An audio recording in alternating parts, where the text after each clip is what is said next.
Did you ever be outside before? No, me neither. So the other day I resolved to try. I saw some wonderful sights that filled me with hope and joy, such as a hotel with a bar named after, Negan from The Walking Dead? And a guy in an alleyway introduced me to LSD, by which I mean longshore drift. I also saw some sobering things. I feel like you can find happy things if you look for them, and the same goes for sad things. For example, I've started collecting sad playgrounds around Kyoto. This one had to be the worst, given it's only about 3 meters wide. It's also disproportionately long, sort of like the Chile of playgrounds. There's something eerie about an overgrown field with a single slide inside of it, and Japan isn't exactly known for cultivating the playful spirit of children. This kind of playground, although I hesitate to even use the word, always seems like it must be haunted. Perhaps it was built on an ancient Hello Kitty burial ground. Still, at least it will help the kids foster a strong imagination. I stuck my nose into a few other places, which sometimes comes with a reward, and on other occasions, a punishment in the form of something I wish I didn't see. One such spectacle was this. The sheer windowlessness of it astonished me. It's like a big, brown, boring cathedral, or a brown sauce factory. But actually I was more interested in what was right underneath. You see, whenever a space goes unused here for long enough, it slowly turns into a field. It's common for homes to be demolished in Japan after a relatively short period, so some of these undeveloped plots are quite a common sight. Some of them get really overgrown and evolve into a little meadow with a functioning ecosystem. Look, Mr. Frodo, we could make wine! Some of them are quite dramatic, like this one with its fissures and expressively placed mattress. And I was particularly a fan of this one, where the pipe emitting black smoke is aimed towards a nearby open window of the same building. Go go gadget, lung cancer. This one's got flags, trying to drum up some interest. At this point you're probably thinking, well, these are just spaces waiting for development, right? Well, mostly yes, and downtown in the busier areas it's probably not such a long wait. But this one in my neighbourhood has been here for at least 4 years, and it doesn't show any sign of changing. In fact, it featured in my traffic cone video last year. You can see from the pile of cuttings that someone does try to maintain it, although at this stage I don't really see what they're trying to achieve. It's like putting lipstick on a skeleton, what's the point? You know, there's been news stories recently about bear attacks increasing in Japan, due, among other things, to the lack of new births in countryside towns and nature slowly encroaching. It's gotten bad enough that some mad scientist has unleashed this hilarious contraption. I found the whole situation quite symbolic of our relationship with nature. The moment we step back from the wilderness, it takes a step forward with open jaws. But that's why I like these harmonious little vistas. They're reminders that we're just visiting, and no amount of concrete and tarmac will make the land forget itself.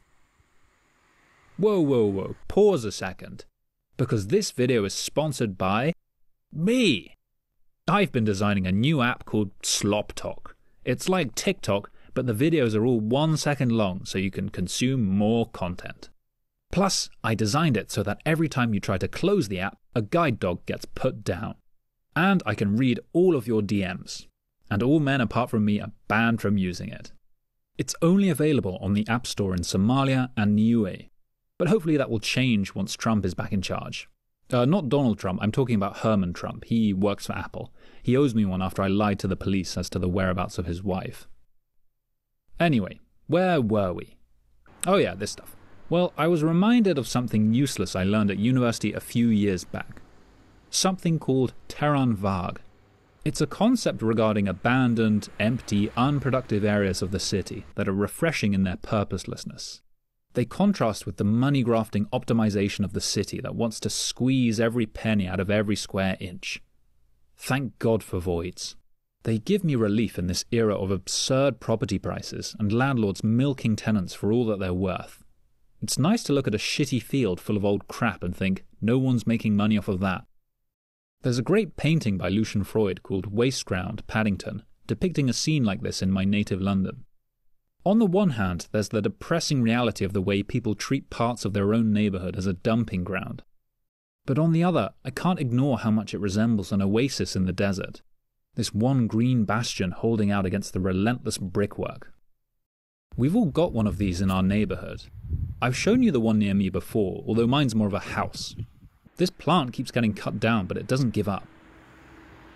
Actually, there's another one that's even more out of control.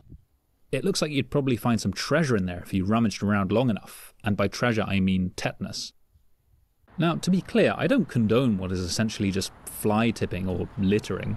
I went on a hike up Mount Hiei recently and was surprised by the amount of litter lying around at the top. It was all beer bottles and stuff like that. I mean, what's going on there?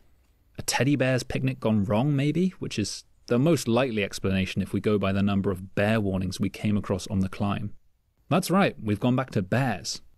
And every time I look at Twitter, I see more news about the encroaching hordes of bears attacking humans across Japan because it's been a bad year for acorns. Huh. I had no idea they ate those. Still, I'm glad they have their freedom.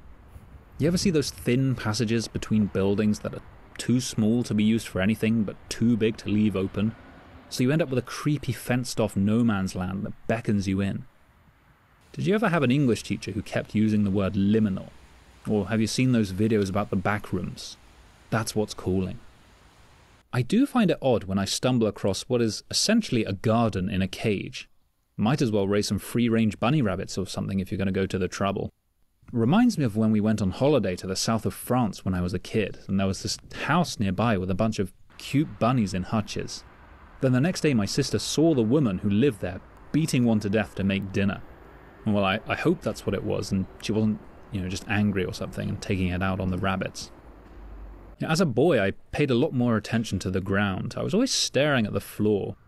I remember being a kid and looking at all the cracks in the pavement, all the little green bits that poked out from the fissures. You'd wonder what was keeping it all alive. Nature seems so fragile sometimes, but the more you see the crumbling in the corners of society, the more you start to wonder. Was it the life sprouting between the cracks in the concrete that was fragile?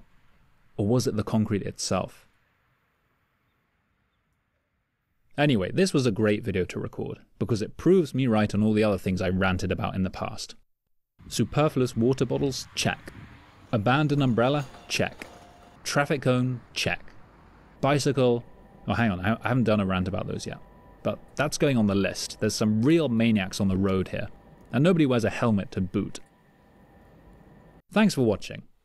Your reward for making it to the end of the video is the loudest washing machine I have ever heard, meters away from my bedroom.